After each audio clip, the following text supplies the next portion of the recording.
একটা মানুষ যখন মৃত্যুবরণ করে তার সাথে তিনটা জিনিস কবর পর্যন্ত যায়। কয়টা জিনিস? আরো জোরে বলেন, কয়টা? তিনটা জিনিস তার কবর পর্যন্ত যায়। কিন্তু বন্ধু, দুইটা জিনিস কবর থেকে ফিরে আসে আর একটা জিনিস তার সাথে চলে যায়। তিনটা জিনিস হলো আমল, মাল, বানুন। সন্তান সন্ততি বাবাকে, দাদাকে, মামাকে কবরে শোয়াবার জন্য কবর পর্যন্ত যায়, কিন্তু কবরে রাখার পরে ফিরে আসে।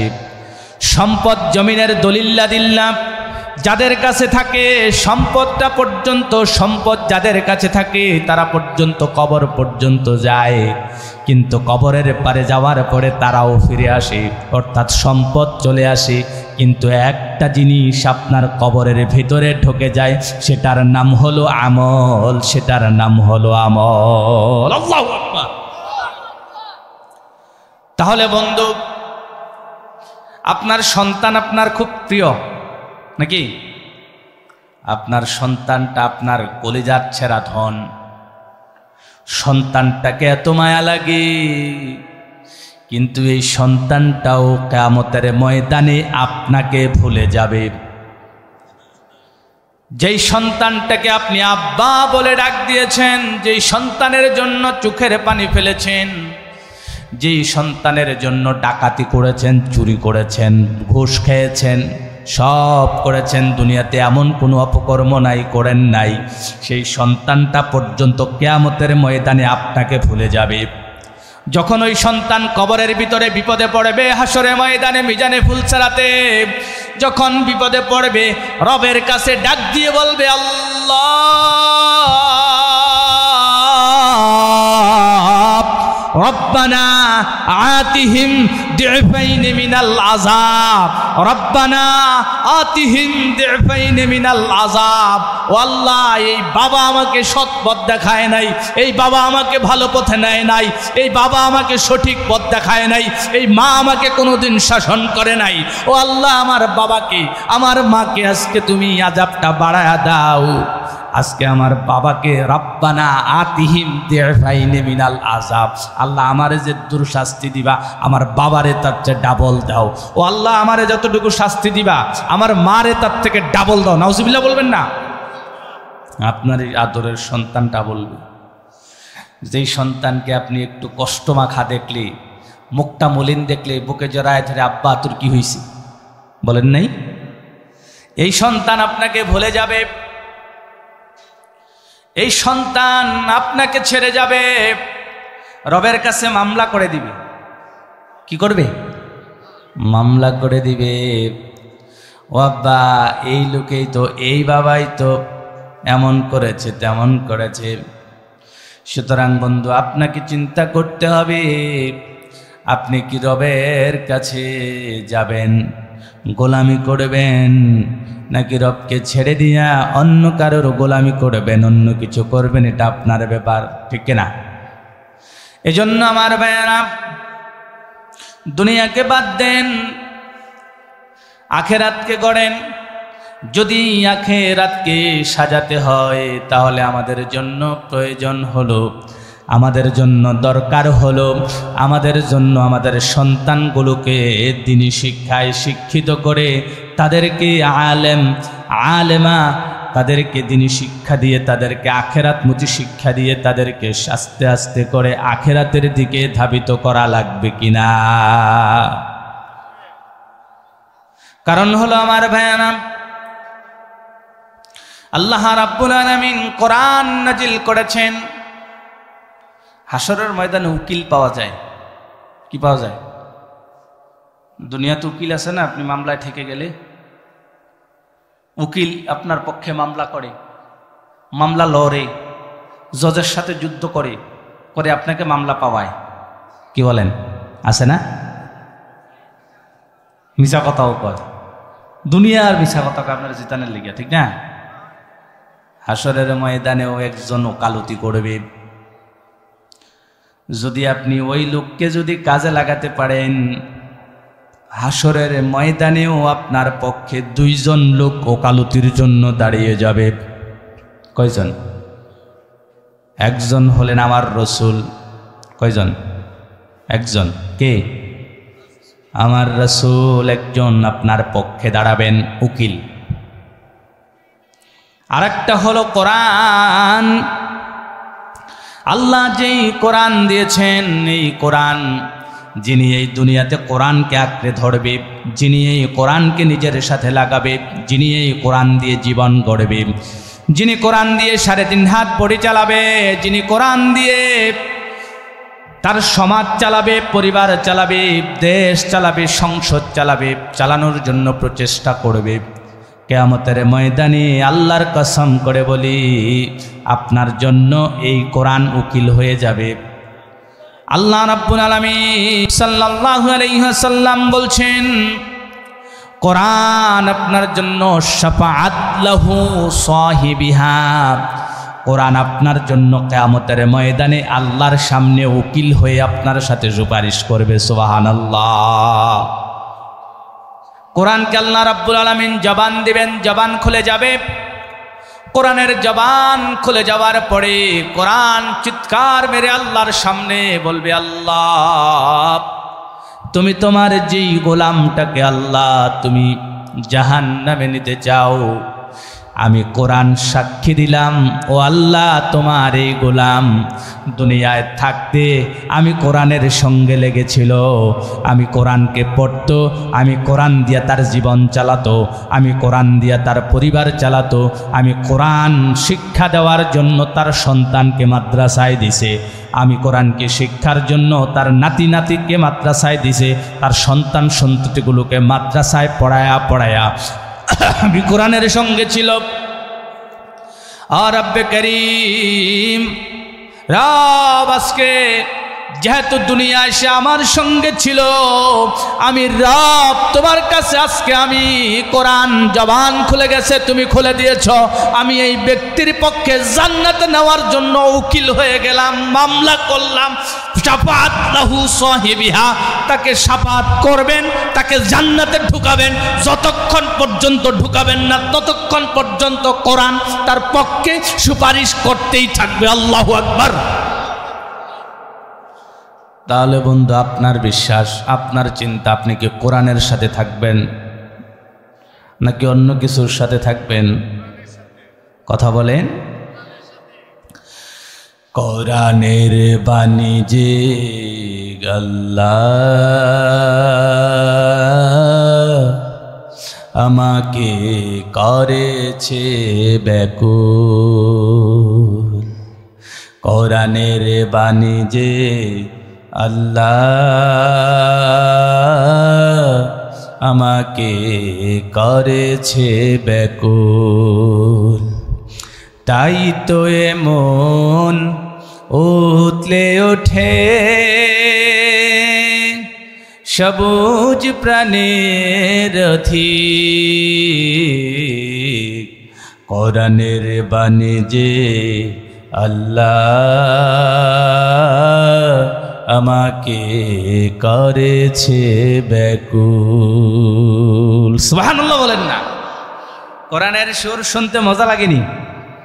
আরো জোরে কোন, আরো আস্তে কোন। কোরআনের সুর শুনতে মজা লাগে না শুধুমাত্র ইবলিসের। কার? আর কথাই কয় না, আর একটু কথা বলেন না।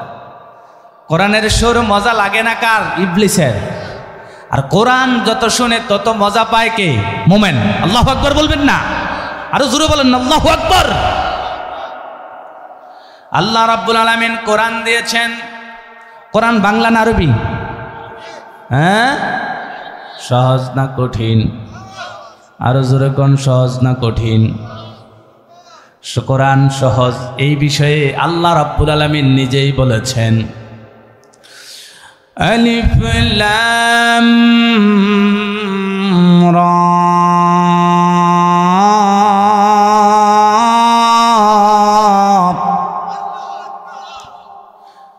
তিলকা আয়াতুল কিতাবিল মুবিন।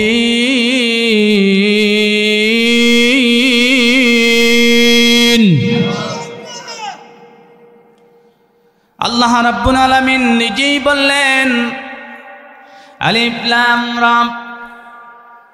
আল্লাহ রাব্বুল আলামিন কোরআন দিয়েছেন, কোরআনের ভিতরে কিছু হরফ নাজিল করেছেন যেগুলোর কথা পৃথিবীতে কেউ জানে না, কেউ বলতে পারে না। তারপরে আল্লাহ রাব্বুল আলামিন আরো বললেন, আমি এই কোরআনটাকে যে দিয়েছি, এই কোরআনটা হলো তোমাদের জন্য একেবারে অথেন্টিক একটা কিতাব। এই কিতাবের ভিতরে বিন্দু মাত্র কোনো প্রকার সন্দেহ নাই। জোরে বলেন আল্লাহু আকবার। আল্লাহ রাব্বুল আলামিন নিজেই বললেন, যালিকাল কিতাবু লা রাইবা ফীহি।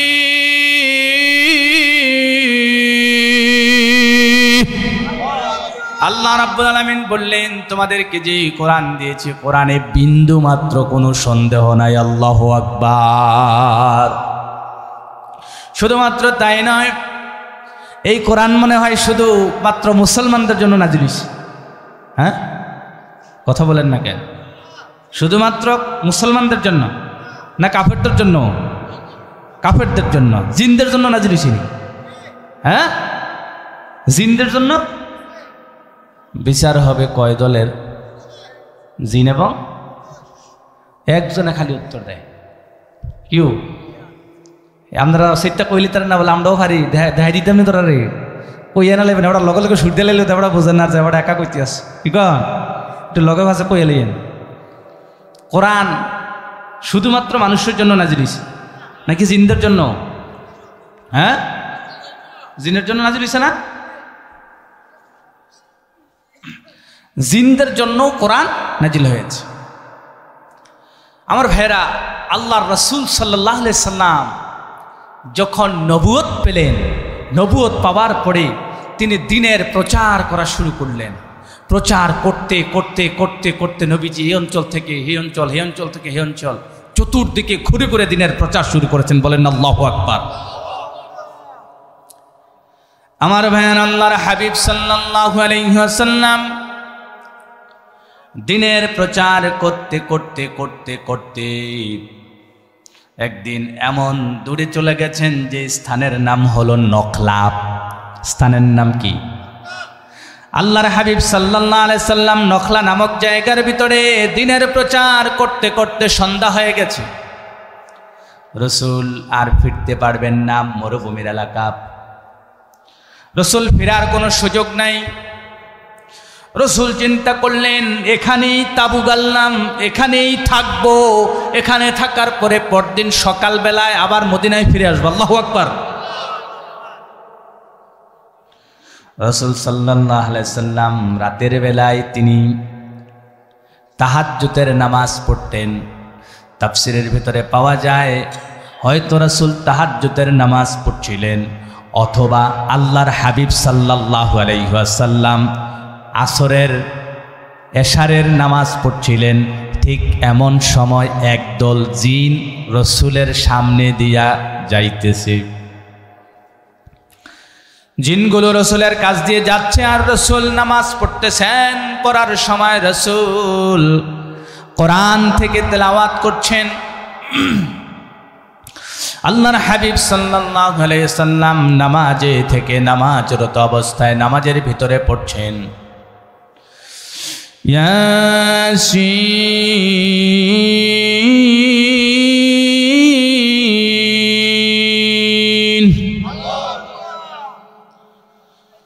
ওয়াল কুরআনিল হাকীম।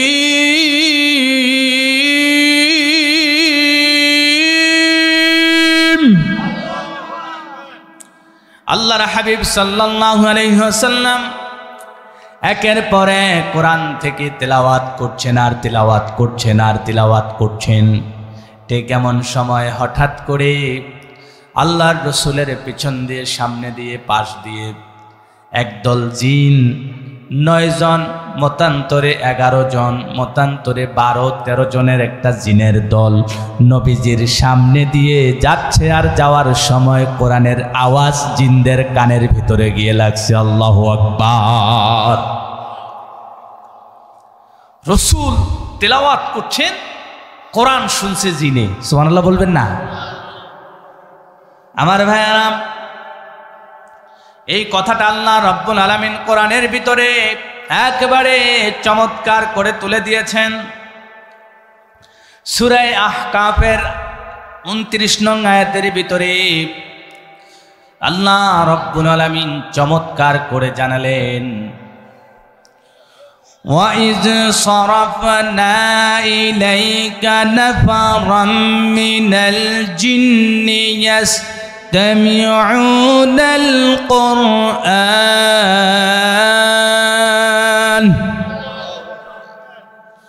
আল্লাহ রাব্বুল আলামিন নিজেই জানালেন, রাসূল যখন নখলা নামক স্থানে তাবু গেড়ে যখন বসে গেলেন, তাবু গেড়ে রাত্রি যাপন করার জন্য যখন বসলেন, তিনি তিলাওয়াত করলেন, তখন ওয়াইজ সরাফনা ইলাইকা নাফারাম মিনাল জিন, জিনের একটা দল নবীজির পাশ দিয়ে গেলেন। নবীজির পাশ দিয়ে যাওয়ার সময় নবীজির মুখের কোরআন তিলাওয়াত তারা শুনে ফেলেছে। ইয়াস্তামিউনাল কোরআন, তারা কোরআনটা শুনেছে। কোরআনটা শোনার পরে একটা সেকেন্ডও দেরি করে নাই, এই 10 জন 11 জন 9 জন জিনদের দলের ভিতরে যিনি সর্দার ছিল, তিনি ডাক দিয়া বলল, ইয়াস্তামিউনাল কোরআন, যেহেতু কোরআন শুনছো তোমরা সঙ্গে সঙ্গে ওয়াংসিতু, চুপ করো, কোরআন শোনো, চুপ করো, কোরআন শোনো। আল্লাহু আকবার বলবেন না? যেহেতু এখানে কোরআনের কথা হয়, সেখানে কথা চলবে না, কোরআন শুনতে হবে। কি করতে হবে? আরে কথা বলেন না কেন? কোরআন শুনতে হবে, কোরআন শুনতে হবে। ওই জিনদের মধ্য থেকে জিনের সর্দার বলল, দেখো দেখো কত চমৎকার লাগে, কত মজা লাগে, কত শান্তিময় তেলাওয়াত, যেহেতু কোরআনের সুর আমার কাছে আসছে। বাকি সদস্যরা জিনের নেতার সাথে কথা কয়, আর জিনের নেতা কয়, চুপ কর বেটা, কোরআন শুনি, কথা বলা যাবে না। আল্লাহু আকবার। তাহলে কোরআন শোনার সময় কথা বলা যায় না, কোরআন শোনার সময় মনোযোগ দিয়ে শুনতে হয়। কিয়ামতের ময়দানে আপনি যত সেকেন্ড কোরআন শুনলেন, যত মিনিট কোরআন শুনলেন, যত ঘন্টা বসে বসে কোরআন শুনলেন, এই ঘন্টার হিসাব আপনাকে কিয়ামতের ময়দানে দিতে হবে না। যদি বন্ধু কোরআনের ময়দানে না আসতেন, চা দোকানে বসতেন, চা দোকানে না বসলে ঘরে শুয়ে থাকতেন, ঘরে শুয়ে থেকে আ কথা কুই কথা অমুক কথা হোমক কথা কইতেন, অমুকর লাগে তমুকর লাগে কথা বলতেন না, গুনাহ হইতো নি। আর এখন কি হয়?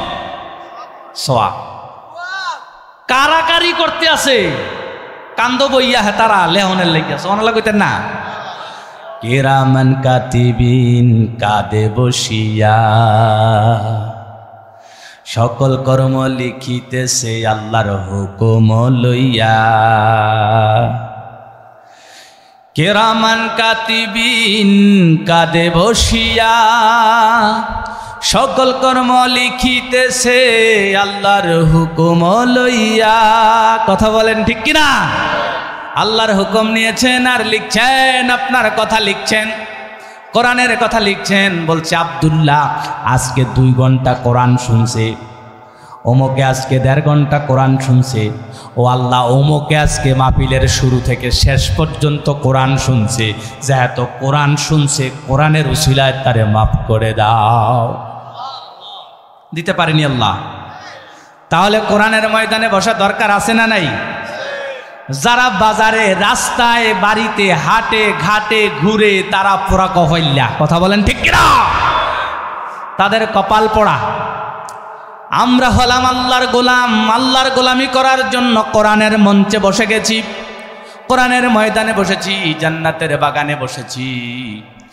আমি বিশ্বাস করি, বুকে হাত দিয়ে বলি, আল্লাহ চাইলেই আজকে আমাদেরকে মাফ করে এই কোরআনের বাগান থেকে বের করবেন, বলেন আমিন। এজন্য আমার ভাইয়েরা, আল্লাহর হাবিব সাল্লাল্লাহু আলাইহি ওয়াসাল্লামের মুখের কোরআন শুনেছে জিনেরা। ওই যে বলছিলাম, শুধুমাত্র কোরআন মুসলমানদের জন্য, মানুষের জন্য আসে নাই, জিনদের জন্যও আসছে, ঠিক না? শুধু তাই নয়, আল্লাহর হাবিব সাল্লাল্লাহু আলাইহি ওয়াসাল্লাম কোরআন তেলাওয়াত করতেন, আর এই কোরআন শোনার জন্য মক্কার কাফেরেরা পর্যন্ত পাগল হয়ে থাকত। ও বন্ধু, ছোট্ট একটা ঘটনা শোনাই। বাবা ছিলেন কৃষক অথবা কাঠুরে। বনে কাঠ কাটতেন, এক পোজা কাঠ কেটে বাজারে এনে বিক্রি করতেন। এই কাঠের ভিতরে যত টাকা বিক্রি করতেন তা দিয়ে কোনো রকমের সংসার পাতাতেন। নতুন বিয়ে করেছেন, সংসার পাতাবেন খুব শখ। বিবিকে বলছে, বিবি রে, আমার যে সন্তানটা পেটে আসছে, এই সন্তানটা যদি জন্ম হওয়ার পরে ছেলে হোক আর মেয়ে হোক, তুমি কিন্তু মাদ্রাসায় পড়াই। আমি থাকলে তো মাদ্রাসায় পড়াবই, আমি যদি না থাকি তুমি এই সন্তানটাকে মাদ্রাসায় পড়াইবে।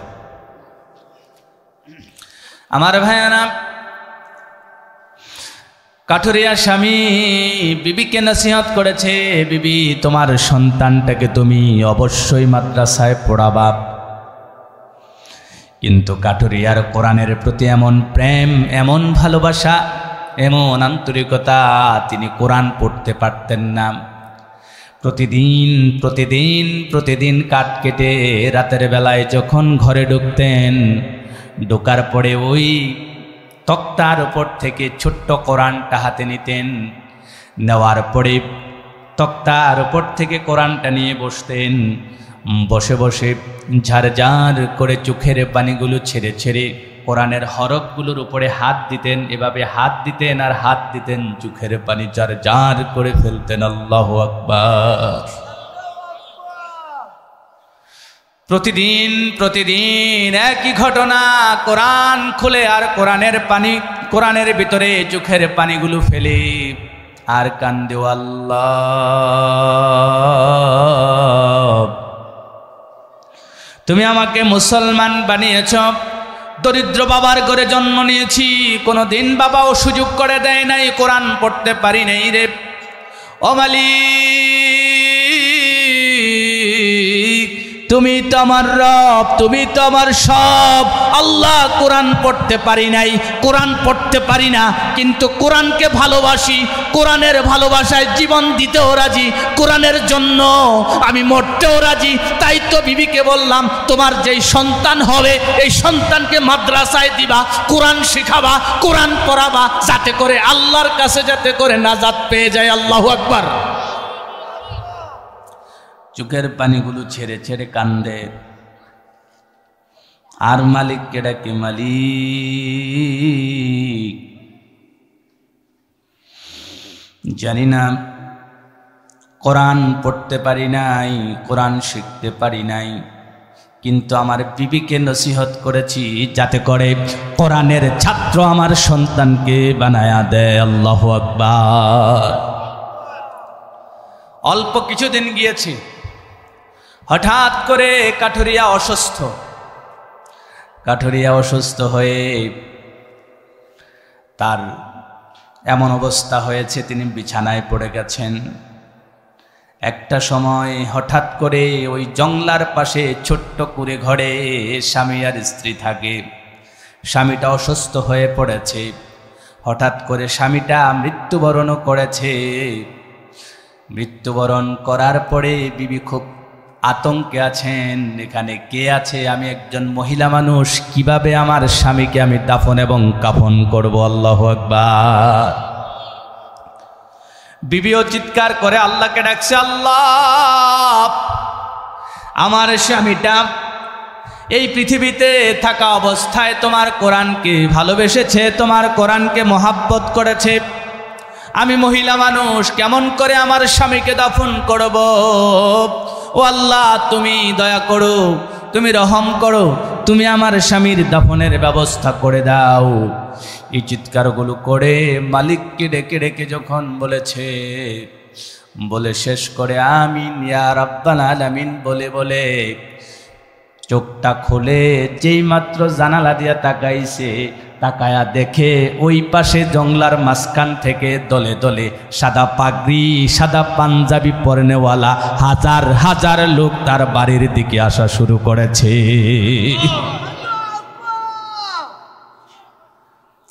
বিবি আবার স্বস্তির নিঃশ্বাস ফেলে মালিকের দরবারে শুকরিয়া করেছেন, আল্লাহ তুমি মনে হয় আমার ডাক শুনেছ। তারা এসে ডাক দিলেন, ডাক দেওয়ার পরে গোসল করালেন স্বামীকে, কাঠুরিয়া স্বামীকে গোসল করালেন, কাফন দাফন করালেন, জানাজা পড়ালেন, দাফন শেষ করলেন।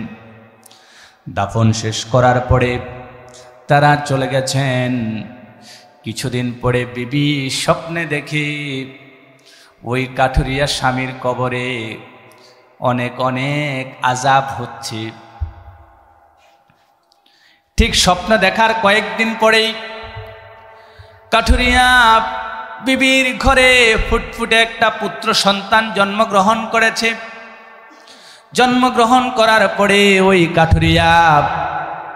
কাঠুরিয়ার বিবি ছোট্ট পুত্র সন্তানটাকে ফুটফুট করে লালন পালন করে খুব কষ্ট করেছে, একটু বড় করেছে।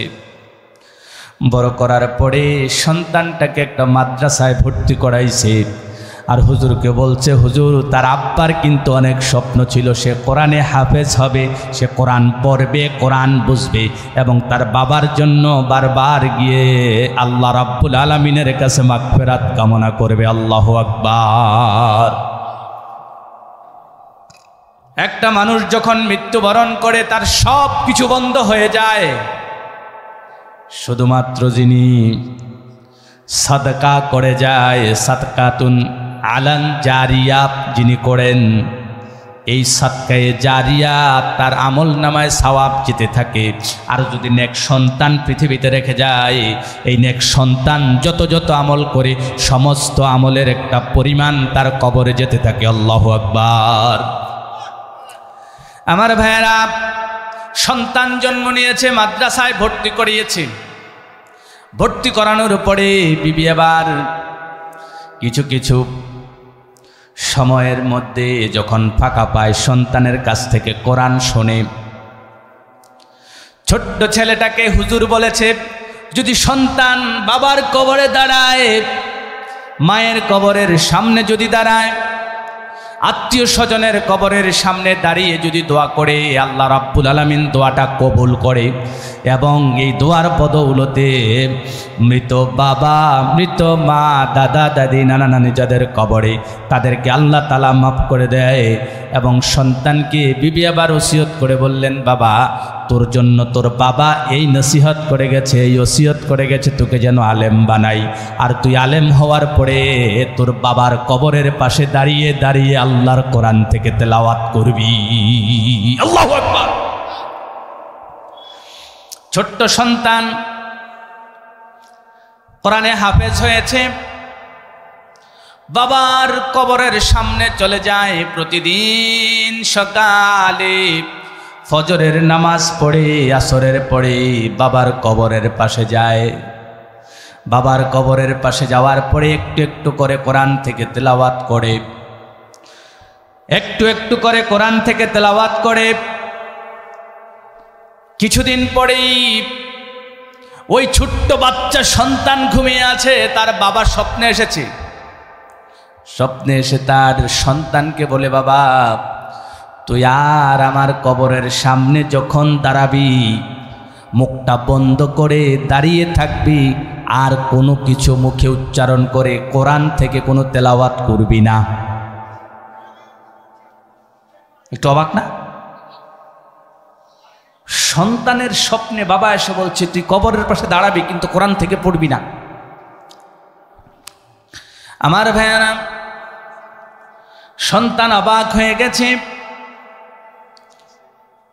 সন্তান বাবাকে লক্ষ্য করে বলছে, বাবা পৃথিবীর সমস্ত উলামায়ে কেরাম, আমার হুজুর সহ সবাই বলে বাবার কবরের পাশে দাঁড়িয়ে কোরআন থেকে তেলাওয়াত করতে।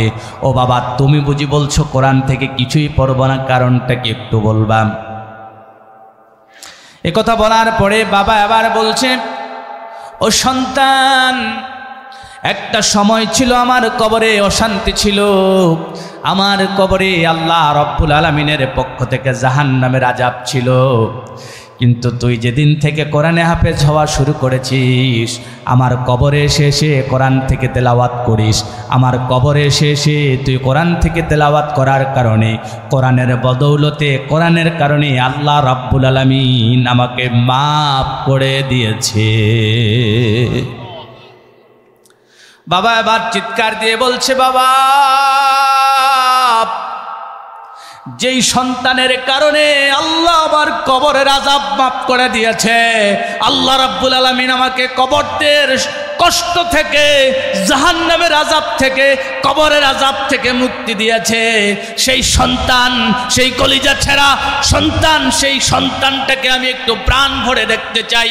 বাবারে, তুই যখন কবরের পাশে দাঁড়াও আর দাঁড়ানোর পরে যখন তুমি তিলাওয়াত করতে থাকো, আল্লাহ রাব্বুল আলামিন এক একটা অক্ষরের কারণে 10টা নেকি দেয়। আর এমনভাবে নেকি কবরে ঢুকতে থাকে, কবরে নেকি ঢুকতে থাকে, কবরে নেকি ঢুকতে থাকে, আমি তোমার চেহারাটা পর্যন্ত সওয়াব আর নেকির অনল বর্ষের কারণে আমি তোমার চেহারাটা দেখতে পাই না। যেই সন্তানের কারণে কবরের আযাব মাফ পাইলাম, ওই সন্তানের চেহারাটা একটু ভালোভাবে দেখতে মনে চায়। সেজন্য আমি বলেছি, কবরের পাশে আসবা, দাঁড়াবা, কিছু করবা না, দাঁড়িয়ে থাকবা, আমি বাবা কবর থেকে তোমার চেহারাটা দেখবো। আল্লাহু আকবার।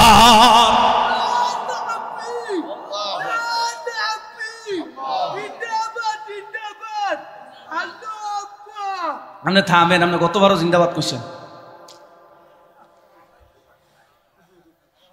ওরা গতবার এখানে আরো বইয়া জিন্দাবাদ নারায় তাকবীর কইছে জিন্দাবাদ জিন্দাবাদ, এবারও কইলিস। মাশাআল্লাহ মাশাআল্লাহ, আল্লাহ সুস্থ করে দেখ, বলেন আমিন। আমার ভাইয়ানা, ইমাম জাউজি একটা কিতাব লিখেছে, কিতাবের নাম হচ্ছে আর রূহ। কিতাবের নাম কি? কথা বলেন। আর রূহ, রূহ, আমাদের রূহ আছে না, আসেনি? কিতাবটার নামই হচ্ছে আর রূহ। কিতাবের নাম কি? এই আর রূহ নামক কিতাবের ভিতরে ইমাম জাউজি প্রমাণ করেছেন, মৃত ব্যক্তির কবরের পাশ দিয়ে কোনো ব্যক্তি যখন হেঁটে যায়, হেঁটে যাওয়ার সময় তার জুতা থেকে পিটা খেয়ে মুরার সাথে যখন জুতাটা লাগে, লাগার পরে চটাস করে একটা আওয়াজ হয়, কথা কয় না, হয় না? এই চটাস, এই আওয়াজটা পর্যন্ত ওই কবরওয়ালা কবরের ভিতর থেকে শুনতে পায়। আল্লাহু আকবার। আর মাসআলা হচ্ছে, আপনি যখন কবরের পাশে দাঁড়াবেন, কবরের পাশে দাঁড়ানোর সময় আপনি লুঙ্গি পরে দাঁড়াবেন না, লুঙ্গিকে কাঁসা দিয়ে দাঁড়াবেন, পায়জামা পরে দাঁড়াবেন, নসেত কবরওয়ালা উলঙ্গ দেখে। কি দেখে? সেই জন্য আপনি কবরের পাশে যখন দাঁড়াবেন, আপনি নিজেকে একটু আব্রু সাবরু ঢেকে ঢেকে সুন্দরভাবে লুঙ্গিটাকে একটু কাঁসা কোসা দিয়ে চাপচুপ দিয়ে দাঁড়াবেন, কবরওয়ালা আপনাকে দেখতে পায় এবং ওই কবরওয়ালা কবর থেকে চিৎকার করে করে বলে, ও আমার সন্তান, আমি তোকে কি লালন পালন করি নাই? তোকে কি আমি খাওয়াই নাই? তোকে কি আমি টাকা পয়সা অর্থ সম্পদ বাড়ি গাড়ি দেই নাই? অথচ তুই আমার সব কিছু পাওয়ার পরেও আজকে তুই আমার সন্তান হওয়ার পরে আজকে আমার কবরের পাশে একবারের জন্য দাঁড়ালি না। কবরওয়ালা ডেকে ডেকে সন্তানকে ডাক দিয়ে কয়, সন্তান, তুই আমার কবরের পাশে আসলি না, আমাকে কিচ্ছু দিলি না। অথচ বাবা হাজার হাজার লক্ষ কোটি টাকার সম্পদ সন্তানকে দেয় কি দেয় না? আরো জোরে কন, দেয় কি দেয় না? অথচ ওই বাবা কবরে কেমন আছে জানেন? হ্যাঁ, লক্ষ কোটি মাইল দূরে আমেরিকা, ব্রিটেন, লন্ডন, জাপান আপনার সন্তান আছে। কিরিং কইরা ফোনটা দিতে দেরি, সন্তানকে পাইতে দেরি হয় না, সন্তানের খবর পাওয়া যায়। কিন্তু বন্ধু, আপনাকে যদি জিজ্ঞেস করি, আপনার ঘরের পাশে, বাড়ির সামনে, পুকুরের পারে, বাঁশের ঝাড়ে 3.5 হাত মাটির ঘর, আজ পর্যন্ত দাদা গেল, বাবা গেল, সন্তান গেল, কত মানুষ গেল, আজ পর্যন্ত পৃথিবীর কেউ 3.5 হাত মাটির ঘরের, 3.5 হাত নিচে মাটির ঘরের খবর আজ পর্যন্ত কেউ দিতে পারে নাই। চাঁদের খবর পাওয়া যায়, চাঁদের দেশে প্লট বুকিং দেওয়া যায়, চাঁদের দেশে বাড়ি বানানো যায়, কিন্তু আপনার ঘরের পাশে 3.5 হাত মাটির নিচে কি হচ্ছে কেউ বলতে পারে না, ঠিক কিনা? একটু জিকির করেন, লা ইলাহা ইল্লাল্লাহ, লা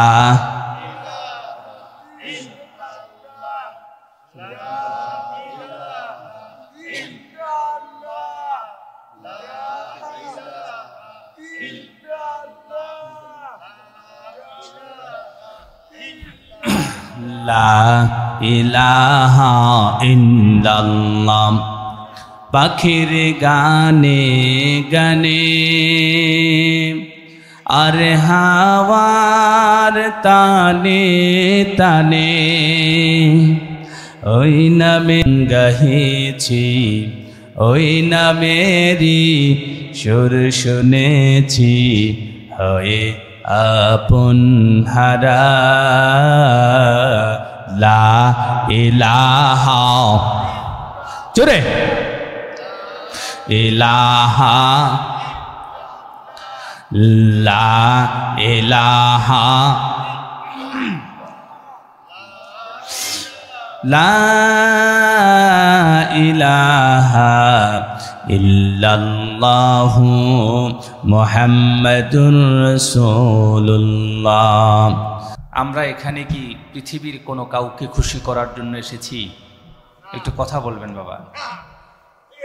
বাবা, আমি জুমা পড়িয়েছি, আসরের পর থেকে মাগরিব একটা মাহফিলে আলোচনা করেছি, কিছুক্ষণ হাজিরা দিয়েছি। মাগরিব থেকে এশা আরেকটা মাহফিলে আলোচনা করেছি। ওখানে আলোচনা শেষ করে আপনাদের এখানে এসেছি। আমি বড় ক্লান্ত, তা আপনারা আমাকে একটু সহযোগিতা করবেন তো ইনশাল্লাহ? সবাই করবেন না? আমি আপনাদেরকে জিজ্ঞেস করি, আমরা কি এই পৃথিবীতে এসেছি কার গোলামি করার জন্য? একটু সবাই বলবেন, কার? আল্লাহ। এখানে যে বসেছি কাকে খুশি করার জন্য? হ্যাঁ, আপনাদের কি শীত খুব বেশি লাগতেছে? একটু আল্লাহর নামটা বলে শীতটাকে একটু দূরে সরাই দেন না। আমরা যেখানে আসছি কাকে খুশি করার জন্য এসেছি? আল্লাহ। কারণ আমরা পৃথিবীর কোনো যদুমধু দাদাবাবু রামশ্যামকে খুশি করার জন্য আসি নাই। এখানে এসেছি শুধুমাত্র আমাদের মনিব, আমাদের রব আল্লাহকে খুশি করার জন্য। চিৎকার মেরে বলি আল্লাহু আকবার। এখানে আসার তৌফিক যিনি দিয়েছেন তিনি কে? এখান থেকে আমাকে ফিরিয়ে বাড়ি পর্যন্ত নিয়ে যাবেন কে? যিনি আমাকে সুস্থ রেখেছেন তিনি কে? আল্লাহ। এই যে আমরা এখানে আসছি, লাভ নাকি লস? কম না বেশি? বেশি না ভাই? একবার যদি কোনো ব্যক্তি সুবহানাল্লাহ পড়ে, আলহামদুলিল্লাহ পড়ে, আল্লাহু আকবার পড়ে, আল্লাহ রাব্বুল আলামিন এই সুবহানাল্লাহ, আলহামদুলিল্লাহ, আল্লাহু আকবার পড়ার বদৌলতে আসমান এবং জমিনের ভেতরে যত ফাঁকা জায়গা আছে সবগুলোকে আল্লাহ সওয়াব দিয়ে পরিপূর্ণ করে আপনার আমলনামায় লিখে দেয়। সুবহানাল্লাহ। তাহলে আপনি কি চান না যে আপনার আমলনামাটা ভারী হয়ে যাক? সবাই চান তো? সবাই চায়। তাহলে মাহফিলে আলোচনা শেষ হওয়ার আগ পর্যন্ত একজন এখান থেকে উঠবো না। রাজি আছেন তো ইনশাল্লাহ? হ্যাঁ, কেউ কেউ উঠবেন? বড় ধরনের কোনো উজর ছাড়া উঠবেন না, ঠিক আছে? সুতরাং আমি কিছু কথা বলবো, কোরআন থেকেই বলার চেষ্টা করব। আল্লাহ তাআলা তৌফিক দেখ, বলেন আমিন। আমার মতো মূর্খ, নাদান, গুনাহগার আল্লাহর জমিনে একজনও নাই। আল্লাহ তাআলা যদি তৌফিক দেন, আল্লাহ তাআলা যদি রহম করেন, আল্লাহ তাআলা যদি দয়া করেন, আল্লাহ তাআলা যদি আমাকে দিয়ে কিছু ইলম দেন, আমাকে দিয়ে কথা কিছু বলান, কিছু বলার চেষ্টা করব। ওমা তৌফিকি ইল্লা বিল্লাহ, বলেন না, ওমা তৌফিকি ইল্লা বিল্লাহ। প্রিয় ভাইরা, আমার নানা নিয়ামতুল্লাহ রহমতুল্লাহ আলাই, নানা হুজুর, মুরব্বী যারা তারা চিনবেন। এই এদিকের কোনো অঞ্চল ছিল না যেই অঞ্চলে আমার নানা হুজুর আলোচনা করে নাই, ওয়াজ করে নাই। এবং আমার নানা নিয়ামতুল্লাহ রহমতুল্লাহ আলাই তিনি যখন আলোচনা করতেন তার প্রত্যেকটা কথা মানুষগুলো গ্রহণ করতেন এবং বাড়ি নিয়ে যেতেন, আমল করতেন। এখন কি সেই যুগ, সেই জামানা, সেই ওয়াজ এখন আছে? কথা বলেন। এখন সেই ওয়াজ নাই। হুজুরও ডিজিটাল, শ্রোতাও ডিজিটাল, যিনি মাহফিল করান তিনিও ডিজিটাল। কথা বলেন না কেন? কথা কি ঠিক বললাম না ভুল বললাম? হ্যাঁ, কারণ ডিজিটাল, এমন ডিজিটাল দেশ আর এমন ডিজিটাল ভাব আর এমন ডিজিটালে আমাদেরকে ধরছে, যেই ডিজিটালের কারণে আমরা ডিজিটাল হইতে হইতে আমরা আমাদের অতীত, আমরা আমাদের রব, আমরা আমাদের রসুল, আমরা আমাদের জীবনে গোলামি করতে হবে আল্লাহর, আমরা আল্লাহর গোলামি করতে এসেছি, সব কিছু ভুলে গেছি। কথা বলেন ঠিক কিনা? তাহলে প্রিয় বন্ধু, আজকে আমরা এখনো পর্যন্ত আল্লাহর গোলামিটুকুন ঠিকভাবে করতে পারি না। পারি কি? তাহলে একটু চিন্তা করেন তো, আল্লাহর কাছে কি আমাদেরকে যেতে হবে না? হ্যাঁ, একজনও আছেন মরবেন না? বলতে পারবেন যে হুজুর আমার তো মৃত্যু নাই, আসেননি? বাপের বেটা হলে একটু বলেন। হ্যাঁ, মরতে হবে তো নাকি? পৃথিবীতে কত দাদাবাবু ছিল, কত রাজাবাবু ছিল, কত ডাঙ্গর ডাঙ্গর ক্ষমতাওয়ালা নেতা ছিল, কেউ কি আছে আজকে? কথা বলেন, কেউ কি আছে? নাই। আমিও থাকবো না, আপনিও থাকবেন না, আপনি আপনার বাপও থাকবে না, আপনার দাদা ছিল, দাদা নাই, পরদাদা ছিল, তিনিও নাই। একদিন আমিও থাকবো না, আপনিও থাকবেন না। কথা বলেন ঠিক কিনা? মৃত্যু আমাকে ছাড়বে না, নিয়েই যাবে, নিয়েই যাবে, আমাকে নিয়ে যাবে, আপনাকে নিয়ে যাবে, আপনার সন্তানকে নিয়ে যাবে, আমার বাবাকে নিয়ে যাবে, আমার দাদাকে নিয়ে যাবে। একটা ব্যক্তিকেও জন্ম যার হয়েছে তাকে মৃত্যু ছাড়বে না, ছাড়বে না, ছাড়বে না। কথা বলেন ঠিক কিনা?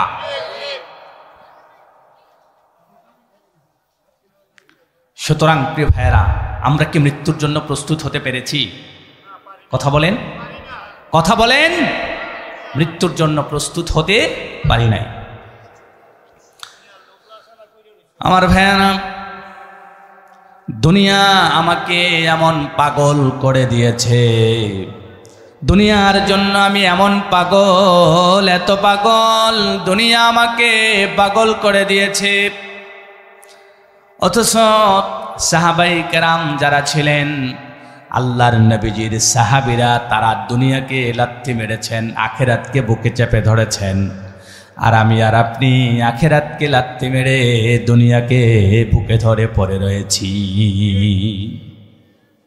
ঠিক না? আমার ভাইয়ারা, আল্লাহর নবীজির সাহাবী সালমান ফারসি রাদিয়াল্লাহু তাআলা আনহু, আল্লাহর নবীজির সাহাবীরা তারা প্রতিযোগিতা করে আখেরাতের জন্য প্রতিযোগিতা করতেন। আর আমরা দুনিয়ার জন্য প্রতিযোগিতা করতে করতে করতে করতে আমরা নিজেদেরকে শেষ করে দিয়েছি। কথা বলেন ঠিক কিনা? এজন্য আমার ভাইরা, যদি আমরা দুনিয়া চাই, আখেরাত না চাই, তাহলে তার জন্য ধ্বংস। যদি আখেরাতও চাই, দুনিয়াও চাই, তার জন্য ধ্বংস হবার কথা নয়। কারণ আখেরাত বানাতে হলে দুনিয়ার প্রয়োজন আছে না? নাই। দুনিয়া ছাড়া আখেরাত হয় না। হয়? যার দুনিয়া নাই তার কি আখেরাত আছে? কথা মনে হয় বুঝেন নাই। যার দুনিয়া নাই তার কি আখেরাত আছে? চোখের পলকে তুমি হতে পারো লাশ, চিরতরে বন্ধ হবে তোমার নিঃশ্বাস, হবে এলান তোমারি নাম মসজিদের মাইকে, বাড়িওয়ালা নাই রে, বাড়ি নাই রে দুনিয়াতে, বাড়িওয়ালা নাই রে, বাড়ি নাই রে দুনিয়াতে। তোমার ভয়ে থাকতো মানুষ, চলতো বাহাদুরি, ভাবনি হাওয়ায় ওরা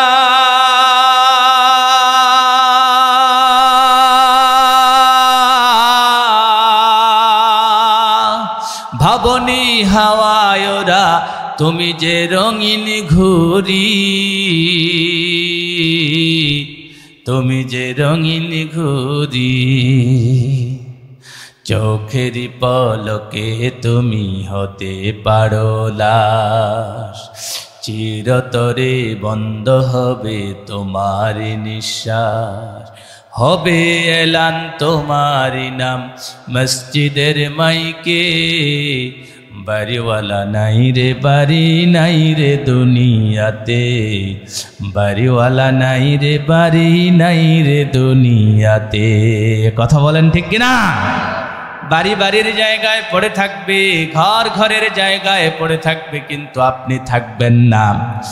আমার ভাইয়ারা বলেছিলাম, আপনাদের মনে আসেনি রসুল কোরআন তেলাওয়াত করছেন, জিনে রসুলের কোরআন শুনছেন এবং তার সাথীদেরকে বলছেন চুপ কর বেটা কোরআন শুন। মনে আসেনি আপনাদের? আরে কথা বলেন না, মনে আসেনি? আমার ভাইয়ারা, জিন যখন কোরআন শুনেছে, কোরআন শোনার পরে জিন এত খুশি হয়ে গেছে। জিন এতদিন পর্যন্ত, একটু আগ পর্যন্ত, কোরআন শোনার আগ পর্যন্ত এই জিনগুলো মুসলমান ছিল না।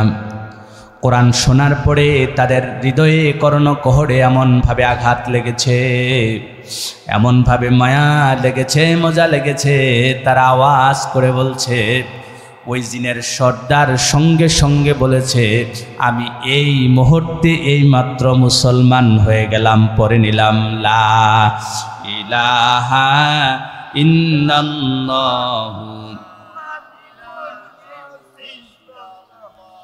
কেননা ওই জিন আওয়াজ করে বলছিল, ফালাম্মা কুদিয়া ওয়াল্লাউ ইলা কওমিহিম মুনজিরিন। আল্লাহ রাব্বুল আলামিন এই ঘটনা স্পষ্ট করে কোরআনে তুলে দিয়েছেন। জিন যখন কোরআন শুনেছে, কোরআন শোনার পরে তিনি বললেন ওয়াল্লাউ ইলা কওমিহিম, সে তার কওমের কাছে ফিরে গেছে। যাওয়ার পরে বলছে, আমি আজকের পর থেকে মুনজিরিন হয়ে গেলাম, ভীতি প্রদর্শনকারী। আমি আজকের পর থেকে কোরআনের দাওয়াত জিনদেরকে দিতেই থাকবো। কি বলেন? দাওয়াত দিতে রাজি আছেন তো? কথা বলেন, কোরআনের দাওয়াত দিতে রাজি আছেন তো? আমার ভাইয়ারা, আল্লাহ রাব্বুল আলামিন কোরআন দিয়েছেন।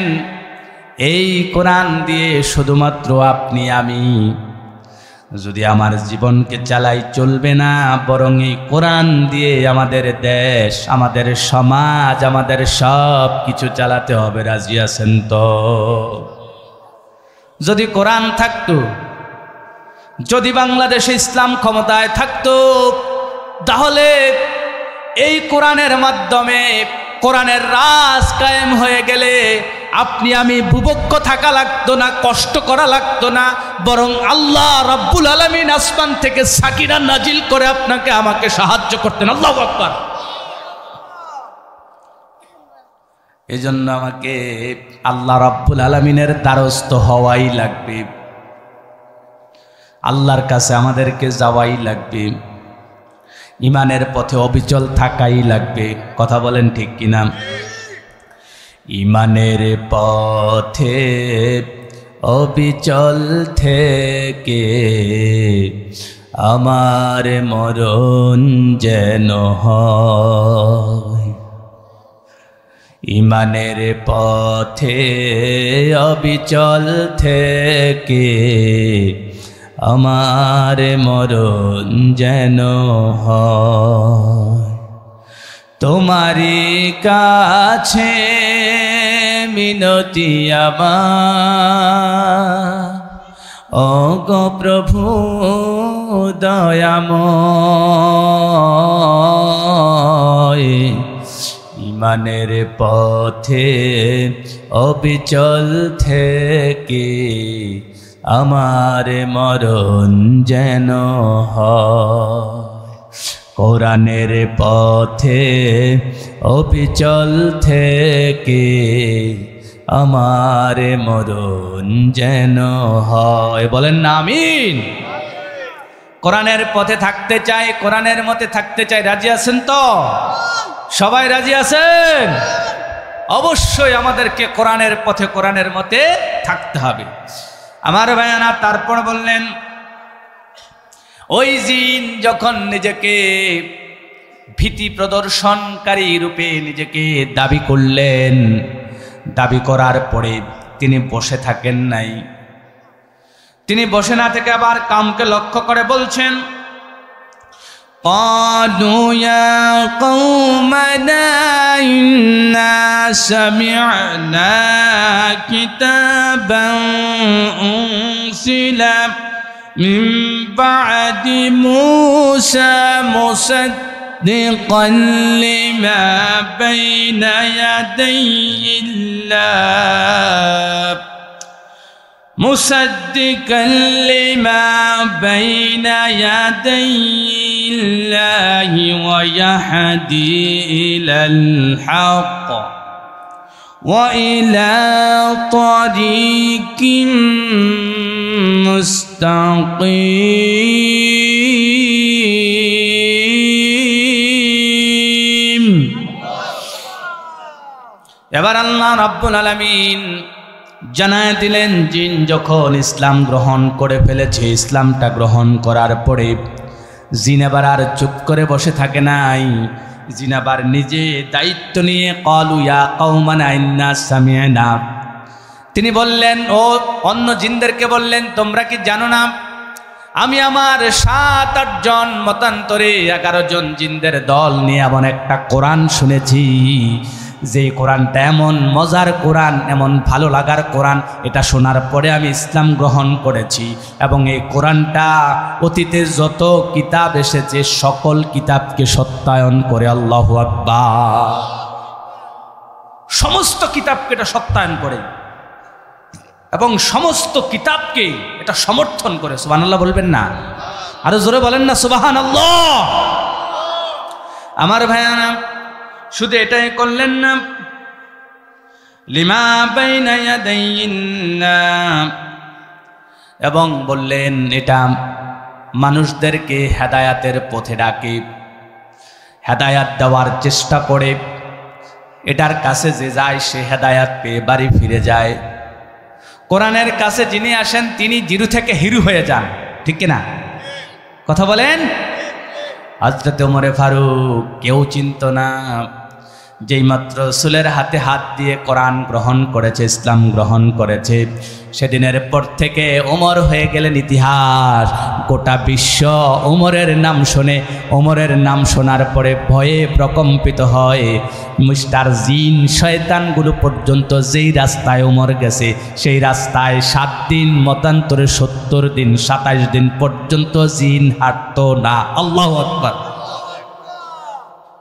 আমার ভাইয়েরা, ওমর জিরো থেকে হিরো হয়ে গেছে। সুবহানাল্লাহ বলবেন না?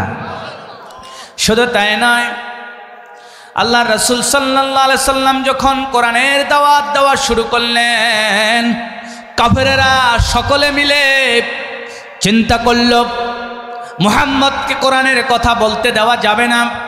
মুহাম্মদকে কোরআনের কথা বলতে গেলেই বাধা দিতে হবে, বন্ধ করে দিতে হবে। এই কথাগুলো বলে বলে চিন্তা করে করে কাফেরেরা চিন্তা করলো, রাসূলুল্লাহ সাল্লাল্লাহু আলাইহি ওয়াসাল্লাম যদি কোরআন থেকে যদি বেশিক্ষণ কথা বলে, বেশি দিন কথা বলে, তাহলে আমরা যারা এটা সেটা করি সব আমাদের ভাত ওঠা শুরু করছে, আমাদের নেতৃত্ব চলে যায়, আমাদের খানা বন্ধ হয়ে যায়, আমাদের নেতামি শেষ, খানা শেষ, আমাদের গ্যারামি শেষ, আমাদের বাপ শেষ, সব শেষ হয়ে যাচ্ছে। কারণ হলো আমার ভাইয়েরা,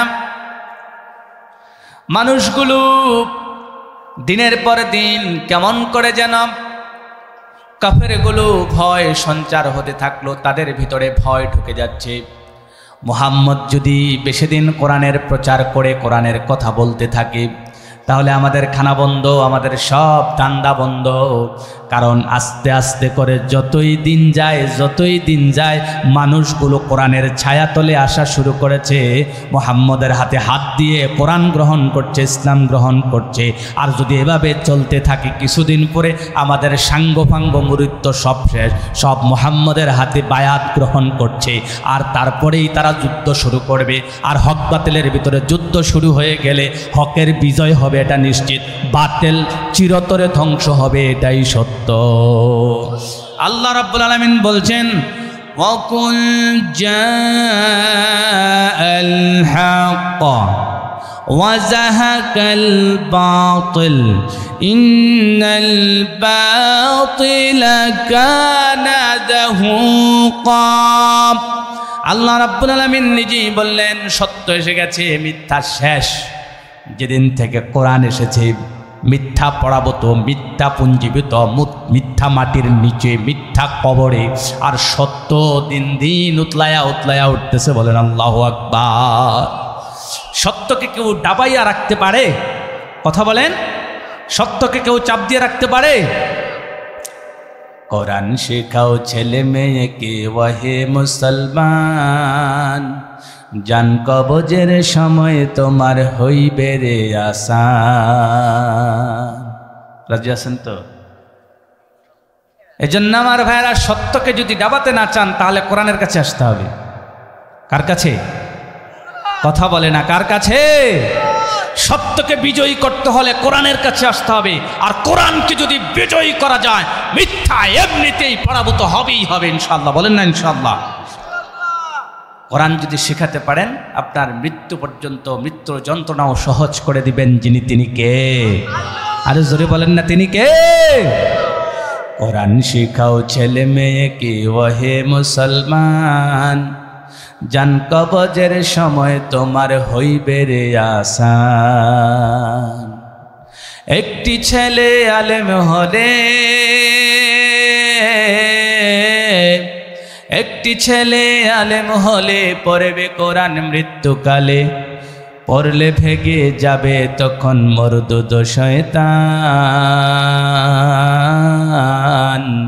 কোরআন শিখাও ছেলে মেয়েকে ওহে মুসলমান, জান কবজের সময় তোমার হইবে রে আসান, জান কবজের সময় তোমার হইবে রে আসান। কথা বলেন ঠিক না?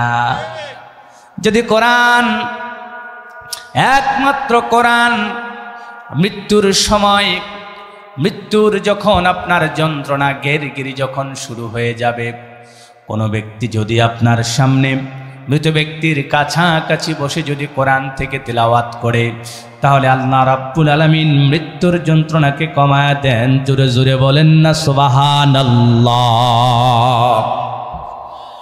এজন্য আমার ভাইয়েরা, মক্কার কাফেরদের মাথা নষ্ট, মানুষদেরকে কোরআন শুনতে দেওয়া যাবে না। আর আল্লাহর নবীজি প্রতিদিন কোরআন থেকে তিলাওয়াত করে। আবু জাহাল, উতবা, শাইবা, মুগীরা সকলে মিলে সিদ্ধান্ত নিল, আজকের পর থেকে মুহাম্মদ যদি কোরআন তেলাওয়াত করে, মুহাম্মদের কোরআন শোনার জন্য কেউ আসতে পারবা না। সবাই ডাকছে, তোরা কিন্তু কোরআন শুনতে আসবি না, কোরআন শোনা যাবে না, সাবধান। কইছে কাড়ায় আবু জাহেলি, কইছে কাড়ায় উতবা, কইছে কাড়ায় শাইবা, কইছে কাড়ায় মুগীরা। সাইন নেতা, এই কোরআন শোনা যাবে না, আইও না, কোরআনের কাছে আইবা না, কিন্তু সাবধান, মুহাম্মদের কোরআন শুনলে কিন্তু ভিড়ে যা টিঙ্গি মিং গেলাম, অঞ্জিত না। হ্যাঁ, কোরআন শুনুন যেত না, ঠিক আছে। সবাই তো ভয়ে কোরআন শোনা বন্ধ। আবু জাহেল রাতের বেলা ঘুমাইছে। আবু জাহেল ঘুমাইতো চেষ্টা করে, কিন্তু আবু জাহেলের চোখের ভিতরে ঘুম তো আসে না। কারণ আবু জাহেল যেদিন মুহাম্মদের কোরআন শোনে না, নবী মুহাম্মদুর রাসূলুল্লাহর মুখ নিঃসৃত কোরআনের বাণী যতক্ষণ পর্যন্ত শোনে না, ততক্ষণ পর্যন্ত আবু জাহেলের চোখের ভিতরে ঘুম আসে না। আর যখনই কোরআন শুনে আসে, শোয়ার লগে লগে তার ঘুম আসে। আল্লাহু আকবার। আমার ভাইয়ারা, আবু জাহেল কয় রাজ্য হইছে, উদ্বাও মনে ঘুমায়, সাহেবাও ঘুমায়, মুগিরাও ঘুমায়, আমি আবু জাহেলে যাই সুফে সুফে গিয়া বেড়ার সিফে দিয়া পিছনের দরজা দিয়া পিছনের ঘরের সাইডে কুদে দাঁড়াইয়া মুহাম্মদের কোরআন তেলাওয়াত হইনাই। সুবহানাল্লাহ কইতেন না? আরো জোরে কন্যা সুবহানাল্লাহ। আমার ভাইয়ানা, আবু জাহেল গেছে, গিয়ে আস্তে আস্তে কইরা রসুলের ঘরের লোকে কান লাগায়া কোরআন শুনে। কিছুক্ষণ পরে মুগিরা, কিরে অনেকদিন মুহাম্মদের কোরআন শুনছি, আজ যা শুনলাম না, শরীরটা কেমন কেমন জানি লাগে, ছটফটাইতে আছে, ভাল লাগতেছে না, শান্তি নাই, মনটা তো শান্তি নাই, দিলটা তো শান্তি নাই, ভালোই লাগে না। কি করি, চল মনে রে কয় চল গিয়ে কুদ্দুরা কোরআন শুন নাই। এবারে গেছে, হেবড়ায় গেছে উত্তর দিক থেকে, এবারে গেছে দক্ষিণ দিক থেকে, গিয়ে আবারও কোরআন শোনা শুরু করছে। এবার উদ্বা আমি কিরম জানি লাগতে আছে, মনটায় কয় যে কুদ্দুর কোরআন শুনলেই মনে হয় ভাল লাগবো। এবারে গেছে পশ্চিম ফিলতে, এরপরে সাহেবা মুগিরা দিয়েছে, হাতে আইসে ফুটবলতে আইয়া আবার রসুলের ঘরের সাইডগুল দিয়ে সাইডজনে মিল্লা কান লাগায় কোরআন শুনতে আছে। আল্লাহ রসুল সাদাকাল্লাহুল আজিম কোরআন তেলাওয়াত কইরা টইরা সাদাকাল্লাহুল আজিম কই সেরা রসুল একটু রেস্ট নিতে আছে কইছে। এবার আবু জাহেল কয় আরে আমার দীক্ষা লেবো, তাড়াতাড়ি করে আড়া শুরু করছে।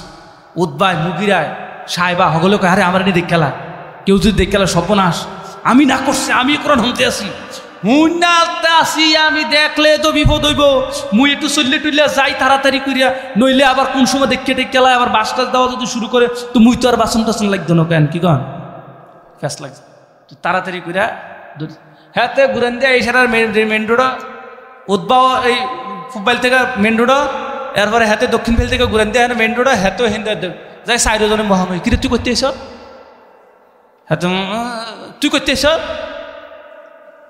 তুই আর তুইও দিয়ে আনো কিতারে, আবু জাহেল আনো, উদ্বা আনো, মুগিরে আনো, সাহেবে আনো, তোরা করতেছ সকলে মোহাম্মদের কোরআন না শুনলে শরীরটা ভাল লাগে না। আবু জাহেল আমার তো ঘুমে আইয়া না, সুবহানাল্লাহ কইতেন না? তোর ভাল লাগে না, আমার তো ঘুমে আইয়া না, সুবহানাল্লাহ কর না? আমার ভাইয়ানা, আবু জাহেল বড় সর্দার, রসুলের স্বাস্থ্য চাচা, আপন চাচা না কিন্তু স্বাস্থ্য চাচা। আবু জাহেল ডাক ডাক, এই আমি মুহাম্মদের চাচা, আমি তোরার লিডার, জানোস আমি কেডা? আমি যেইডা কই এইডাই হয়, কালকার থেকে যদি কোরআন শুনতে আইস খবর আছে কই দিলাম। এতে সিবাতে সাহেব কয় তুমি আমরা কও কিত্তা, তুমি নিজের আগে থামাও না, এরপরে কই সুবহানাল্লাহ কইতেন না? আগে তুমি তোমার নিজেরে সামলাও, এরপরে কইও। কই না না আজ যা হইছে আর হইতো না, সব সামলাইলাম নিজেরে, যা করছে আল্লাহ। এই কথাবার্তা কইয়া আবার গেছে। এরপরের দিন যখন আইছি আবার যেই হাল সেই হালে, একটার ঘুমাইয়ে না, আরেকটার ভাল লাগে না, আরেকটার কিরম কিরম জানি লাগে, আরেকটা কিতা জানি করতাম, এই একই অবস্থা। আবার দেখা, আবার গেছে, আবার হুনছে, আবার দেখা হয়েছে, কিরে তুই আইলি কে রে? এবার আর আবু জাহেল সহ্য করতে পারছে না সহ্য করতে পারে, আর সব ডাক দেখ রে উদ্বা সাহেবা মুগিরা, তোরা যে না করস কোরআনটা শুনতাম, কিতা কইতাম আমি কসাই, ওই যে একটা উরুস টুরুস হইলে যে সিন্নিটা বানায়, সিন্নিটা দেয় না, সিন্নিটা মুখটা দিলে তো কেমন জানি হাস করে মিশাতে গিয়া, মিশে না? এই মিশাতে জায়গা এই কোরআনটা তো আমার কাছে যে কিতা লাগে আমি তোরা কি বুঝাইতাম, ইন্না লাহা লাহালাওয়া ওয়া ইন্না লাহা লাতালাওয়া ওয়া ইন্নাহু লামুরিক। আল্লাহু আকবার। আবু জাহেল কোরআনকে সার্টিফিকেট দিচ্ছে, কোরআন তো কোরআন নয়, আমার কাছে কোরআনটা দেখলে, কোরআনটা শুনলে, কোরআনের কথা বললে, কোরআন যখন মুহাম্মদ পড়ে আমার কাছে মনে হয় কোরআন এটা কোরআন নয়, এটা হালুয়া। আর যত শুনি ততই মজা, যত শুনি ততই মজা, যত শুনি ততই মজা। আল্লাহু আকবার। আর যখন কোরআনের শব্দগুলোর দিকে যখন তাকাই আমার কাছে মনে হয় যে শব্দ গাঁথুনি, যেই শব্দ চয়ন, যেই চমৎকার কথা, যেই চমৎকার বাণীগুলো আল্লাহ তাআলা দিয়েছেন, এগুলো শুনলে, পড়লে, দেখলে, ধরলে আমার কাছে মনে হয় ওয়া ইন্নাহু লা মুরেক, এডি স্বর্ণ দিয়া কেউ একজন নিজ হাতে স্বর্ণের কাম করেন না, এবার এটারে আস্তে আস্তে করে সুনিপন হাতে, সুন্দর হাতে এটাকে গাইত্যা গাইত্যা সুন্দর করে বানাইছে। আল্লাহু আকবার, আরো জোরে কন্যা আল্লাহু আকবার। এমন কোরআন পেয়ে আপনারা খুশি না? আরে কথা বলেন না কেন? কোরআন তো আবু জাহেল শূন্য মজা পাইছে, জিন শূন্য মুসলমান হইছে, জিন শূন্য আরো মুসলমান হইয়া আরো বাহিদেরকে মুসলমান হওয়ার জন্য তাগিদ দিছে। সুবহানাল্লাহ কইতেন না? আর আপনাদের কাছে মজা লাগেনি? এই জন্য আমার ভাইরা, কোরআন আমাকে শুনতেই হবে। কোরআনে বিজ্ঞান আছে নিও, হ্যাঁ, ইয়াসিন ওয়াল কোরআনিল হাকিম। এই কোরআন হলো বিজ্ঞানময় কোরআন। সুবহানাল্লাহ বলবেন না? আরো জোরে বলেন না সুবহানাল্লাহ। আমার ভাইরা, এই কোরআন শুধুমাত্র আলমারিতে রেখে, তক্তার উপরে রেখে চুমু খাওয়ার জন্য কোরআন পৃথিবীতে আসে নাই, বরং এই কোরআন এই পৃথিবীতে এসেছে এই কোরআন দিয়ে আপনি জীবন চালাবেন, আপনি ঘর চালাবেন, সংসদ চালাবেন, আপনার দেশ পরিচালনা করবেন এই কোরআন দিয়ে। এই জন্যই আল্লাহ রাব্বুল আলামিন কোরআন দিয়েছে। এই কোরআন দিয়ে দেশ চলুক, সমাজ চলুক, আমার জীবন চলুক, আমিও চলতে চাই, আমরা সকলে চলতে চাই। এই কোরআনকে আমরা সংসদে নিতে চাই কি চাই না? কারা কারা চাই এই কোরআন দিয়ে আমাদের দেশ, জাতি, সংসদ আমরা সকলে চলি? তারা দুহাত তুলে আল্লাহকে দেখান। নারায়ে তাকবীর, নারায়ে তাকবীর, নারায়ে তাকবীর। আমার ভাইয়েরা, এই কোরআনের বিরুদ্ধে সংগ্রাম, এই কোরআনের বিরুদ্ধে জাহেলরা, এই কোরআনের বিরুদ্ধে মূর্খরা এখনো পর্যন্ত লেগে আছে। আছে না নাই? আছে না? এই কোরআন দিয়ে আপনি কথা বলবেন, আপনার পিছনে লাগবে। এই কোরআন দিয়ে আপনি সমাজ চালাতে যাবেন, আপনার পিছনে লাগবে। এই কোরআন দিয়ে আপনি মাদ্রাসা চালাবেন, এই মাদ্রাসার পিছনে লাগবে। সুতরাং প্রিয় ভাইয়েরা আমার, আপনাকে আমাকে সাবধান হতে হবে।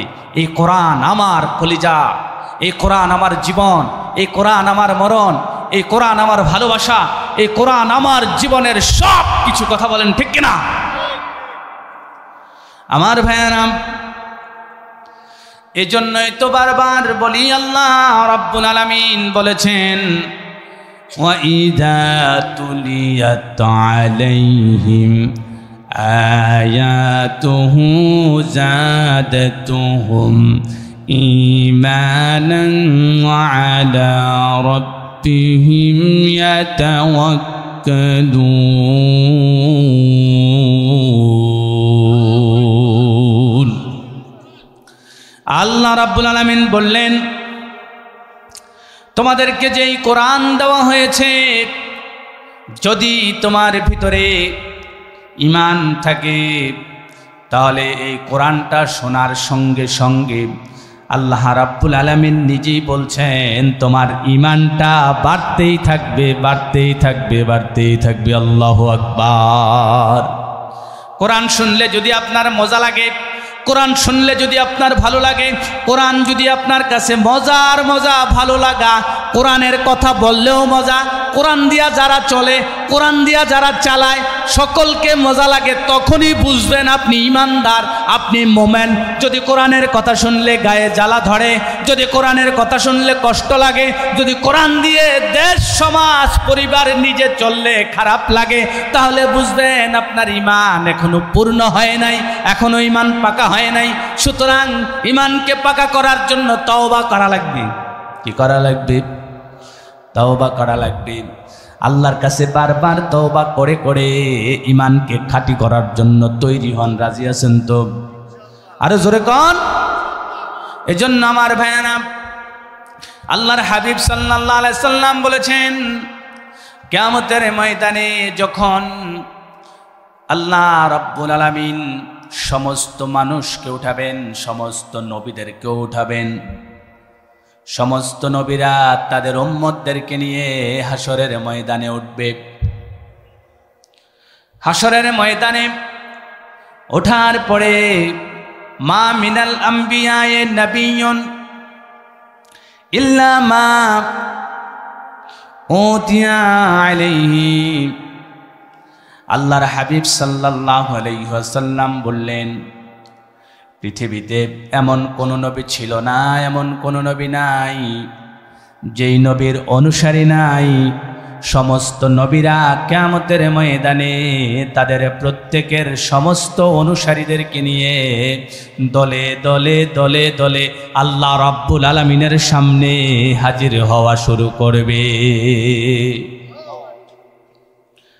আল্লাহর হাবিব সাল্লাল্লাহু আলাইহি সাল্লাম বলছেন, ইন্নামা কানাল্লাযী উতীতুল ওয়াহী। আল্লাহর হাবিব সাল্লাল্লাহু আলাইহি ওয়াসাল্লাম বলেন, প্রত্যেককেই কিতাব দেওয়া হয়েছে এবং তাদের সকলেরই উম্মত আছে, কিন্তু আল্লাহ রাব্বুল আলামিন আমাকে এমন একটা কিতাব দিয়েছেন যেই কিতাবটার নাম হলো কোরআন। শুধু তাই নয়, আল্লাহর হাবিব সাল্লাল্লাহু আলাইহি সাল্লাম বলেন, যেই কোরআন নামক কিতাব আমাকে দেওয়া হয়েছে, কিয়ামতের ময়দানে দেখব এই যে কিতাব কোরআন, এই কোরআনের অনুসারী, কোরআনকে ভালোবাসনেওয়ালা, কোরআনকে ভালোবাসে, কোরআনকে অনুসরণ করে যারা নবীর উম্মত হওয়ার জন্য চেষ্টা করেছে, নবীর উম্মত হয়েছে, কিয়ামতের ময়দানে যারা আকসারু তাবাআন ইলা ইয়াউমাল কিয়ামা। আল্লাহর হাবিব সাল্লাল্লাহু আলাইহি সাল্লাম বলেন, কিয়ামতের ময়দানে দেখা যাবে আমি মুহাম্মদুর রাসূলুল্লাহ তথা কোরআনের অনুসারী সব থেকে বেশি হবে। আল্লাহু আকবার। হাসরের ময়দানে কোরআনের অনুসারীরা এত এত বেশি হবে, নবীর উম্মতের সংখ্যা এত বেশি হবে, আল্লাহর হাবিব সাল্লাল্লাহু আলাইহি সাল্লাম সব থেকে বড় দল, সব থেকে বড় অনুসারী, সব থেকে বেশি উম্মত নিয়ে আল্লাহর সামনে দাঁড়াবেন। আল্লাহর সামনে দাঁড়াবার পরে আল্লাহ রাব্বুল আলামিন কোনো নবীকে, কোনো আম্বিয়াকে, কোনো রসুলকে সুপারিশ করার অনুমতি দিবেন না, বরং সকল নবীরাই কিয়ামতের ময়দানে, হাসরের ময়দানে সকলে মিলে, সকল মানুষ মিলে ইয়া নফসি, আমি নিজে বলে বলে চিৎকার করতে থাকবে। হাসরের ময়দানে জমিনটা হয়ে যাবে পিতলের জমিন। পিতলের জমিনের উপরে দাঁড়ানোর কোনো সুযোগ থাকবে না, দাঁড়ানো যাবে না, পিতল এত গরম হবে। আর মাথার উপরে সূর্যটা চলে আসবে, সূর্যের তাপে মাথার মগজটা গলে টকবক করতে থাকবে। কঠিন সময়ের সময়, কঠিন বিপদের সময়, কঠিন মুসিবতের সময়, এমন কঠিন মুসিবত, এমন কঠিন বিপদ, এমন সময়ে সকলে যখন চিৎকার করবে, আমি নিজে, আমাকে বাঁচাও, আমাকে বাঁচাও, ঠিক এমন সময় আল্লাহর হাবিব মুহাম্মদুর রাসূলুল্লাহ, আমাদের নবী, আমাদের কলিজার টুকরা নবী, আমাদের ভালোবাসার নবী, যিনি হাসরের ময়দানে একবারও বলবেন না ইয়া নাফসি, বরঞ্চ তিনি চিৎকার মেরে মেরে বলবেন উম্মতি উম্মতি উম্মতি। আল্লাহু আকবার। আমার ভাইয়েরা, শুধু তাই নয়, ও বন্ধু, ওই কঠিন হাসরের ময়দান সমস্ত লোকেরা পেরেশান, সমস্ত নবীরা পেরেশান, সবাই মিলে পেরেশানি করতে করতে করতে করতে একেবারে অবস্থা নাজেহাল। আল্লাহ রাব্বুল আলামিন তার বিচারের আসনে বসবেন। আল্লাহ রাব্বুল আলামিন তার দুইটা লেখা সাইনবোর্ড থাকবে, সাইনবোর্ডের ভেতরে লেখা থাকবে ইন্না রাহমাতি তাগলিব আলা গাদাবি ওয়া ইন্না রাহমাতি সাবাকাত আলা গাদাবি।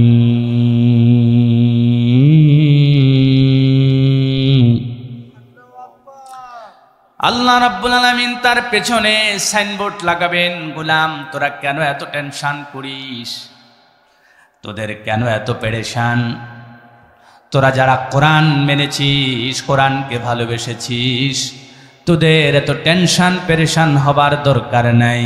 কারণ হলো আমি আল্লাহ রাব্বুল আলামিন তোদের জন্য, তোর জন্য এমন হয়ে যাব যে আমি কিয়ামতের ময়দানে যখন বিচারকের আসনে বসব, তখন আমি আল্লাহ তোর উপরে রাগের চাইতে আমি আল্লাহর রহমত, আমি আল্লাহর রহিম রহমান নাম তোর গজবের চাইতে গালেব হয়ে যাবে। আমি আল্লাহর গজব তোর উপরে যতটা গালেব হবে তার চেয়েও কোটি কোটি গুণ বেশি গালেব হবে আমি আল্লাহর রহমত, আমি আল্লাহর রহিম রহমান নাম। আল্লাহু আকবার বলবেন না? আমার ভাইয়ারা,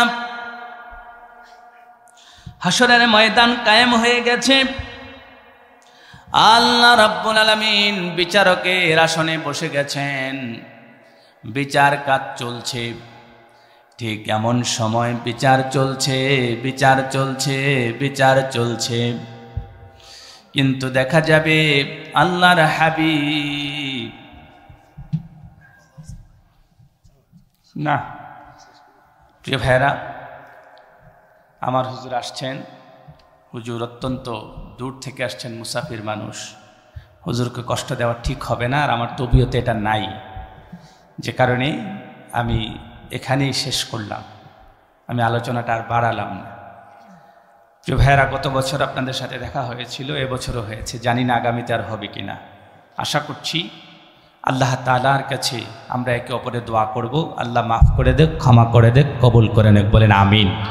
আজকের কথাগুলো থেকে আমাদেরকে বুঝা আমল করার তৌফিক দান করে, বলেন আমিন। আর ভুলগুলোকে ক্ষমা করে দেখ, বলেন আমিন। আমা তৌফিকি ইল্লা বিল্লাহ। আসসালামু আলাইকুম ওয়া রাহমাতুল্লাহি ওয়া বারাকাতুহু।